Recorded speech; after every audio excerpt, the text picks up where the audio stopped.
ar majonēzi. Labs vārds. Viņš apprecēja Guntu, taču pēc kādas nakts abi uzreiz izšķīrās. Kāpēc tā? Paskaidrojiet. Ar zīmējumiem. Bet ļoti labi, kad ir uzraksts uz kulis ar majonēzi. Ideāls teksts. Ozolam šito vajadzēja uzturēt uz rokas. Ar majonēzi. Kāpēc uz rokas? Uz kules. Man liekas, ka viņam vai tā nav jaudus. Labi. Ejam tālāk. Bioloģijas jautājums. Vienam pedofilam zaļas acis, otram pedofilam viena acis zila, otra no stikla. Kuram lielākā piekrišana un kādi būs pēcnācēji, ja abus mēģinās sapārot? Šis ļoti skaists. Amerikāņu fermerim bija baltas aitas, bet sāka dzimt melni jēri. Ko fermers teica savam kalpotājam, ieceļotājam no Nigērijas? Kas? Klausies. Kas un kur jādara, lai dabūtu bērnus? Tāds jautājums. Kas? Namiņā dzīvoja muša, pele, zaķītis, lēkātājs un lapsiņa māsiņa. Atnāca lācis mudaks un jautāja, kas dzīvo namiņā? Un visi atbildēja, normāli keksi. Biologs jautā, vai visiem bija pieraksts pasē? Ļoti labi. Ja dzimuma laikā sieviete nebļauj, bet bļauj, kad vīrietis laukā aizskaros, ja? Kādas acis ir kaimiņam, kurš to redz? Mazais zilonis nolika snuķi blakus lielajam ziloņa snuķim. Mazajam bija lielāks. Lielais zilonis nosarka. Jautājums, cik ilgi lielais zilonis paliks nosarcis? 8 gadus vecais Jānītis ik rītu, skatoties multenes, sēž uz dīvāna un ēd makaronus ar kečupu. Zinot, ka pirkstus viņš lauka dīvānā noskaidro, cik ilgā laikā gultā būs pietiekoši daudz kečupa un makaronu, lai peļu ģimene varētu būt pēdus 1 nedēļu. Māris aizlēja chromosomas līdz augšai, Anniņa tikai līdz pusei. Pēc tam sekoja dzimuma attiecības. Kurš pēc jūsu domām bija virspusē? Lai apsēklotu govi, vetārstam nepieciešamas 20 minūtes, lai pārgulētu ar slaucēju pusstundu. Vai iespējams, ka šādi ņemdamies vetārs aizmirst par pusdienas pārtraukumu? Apreces brūnacains vīrietis Kreilis un pasniegts ar zilacainu sievieti Labroci un rakstnieci. Kādi bērni var piedzimt tādā ģimenē un kā viņus apsaukās skolā? Skolotāji no rīta Vēma. Vēma viņš arī katrā starpbrīdī. Skolotājs, ja? Noskaidrot, vai skolotājs gadījumā nav apēdis sviestmaizi, ko Juris glabā savā skolā kopš 1. septembra.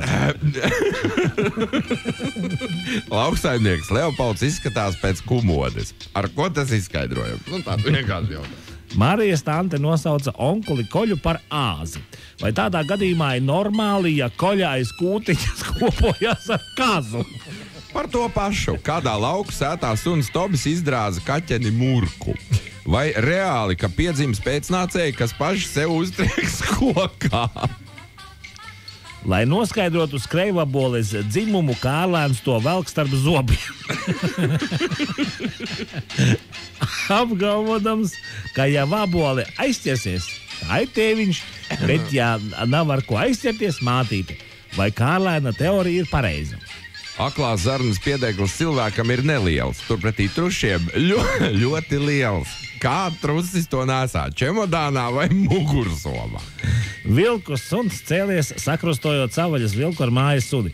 Noskaidrot, kā cēlušies imperatora pingvīns, datorpele un skudrulācis. Erudītākie varbūt var pateikt, kas sita zebru, zirgu un jūrnieku. Sarežģīti. Te vienkāršāk. Otomāram vienmēr ir pilna mutes iekalām. Aināriņam tieši otrādi vienmēr kaltē. Kam marinēti gurķi garšos labāk? Ja Voldiņš vairākas reizes dienā ošņā pirkstu, pēc kā tas jūsuprāt ož? Kur Voldiņš to pirkstu tur un vai pareizi? Mūdīte pļavā drostā lojās. Jā. Pienāca mamma un sadeva pausīm. Kāpēc? Vai govī, kas ilgi nedabū paurinēt, urīns satek tesmenī?